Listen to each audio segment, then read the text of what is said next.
आज Nandurbar नगरपालिकेची general meeting होती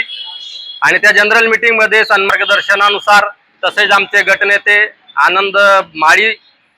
हिरू भाऊ, चारू काका यांच्या मार्गदर्शनाखाली आज आम्ही निवेदन दिलेले आहे आणि त्या निवेदनात म्हटलेलं आहे की जे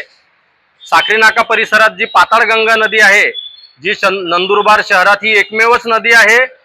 आणि ती अतिशय नंदुरबार नगरपालिकेने त्या ठिकाणी जी गटार आहे त्या शहरातील अनेक परिसरातून जे सांडपाणी वाहतं ते त्या ठिकाणी सोडण्याचं काम केलेलं आहे आणि ते सांडपाणी हे विहिरींच्या माध्यमातून, शेतींच्या माध्यमातून, अन्नधान्यांच्या माध्यमातून, बोरिंगच्या माध्यमातून शहरातील नागरिकांच्या शरीरात जाऊन घातक परिणाम करू शकतं अशा प्रकारची शंका आम्ही त्या ठिकाणी उपस्थित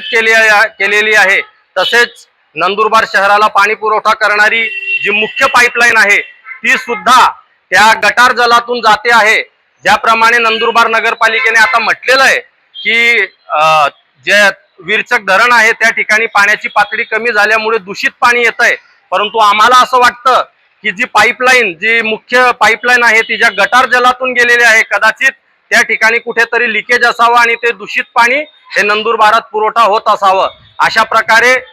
नागरिकांच्या जीवाशी खेळण्याचा कारभार या नगरपालिकेने चालवलेला आहे। त्यांना त्यांचे मते घ्यावेशी वाटतात, परंतु त्यांच्या जीवाशी त्यांना कुठल्याही प्रकारचं घेणं देणं नाही आणि म्हणून आज रोजी आम्ही या नंदुरबार नगरपालिकेचा, या नंदुरबारच्या सत्ताधाऱ्यांचा या ठिकाणी जाहीरपणे निषेध करतो।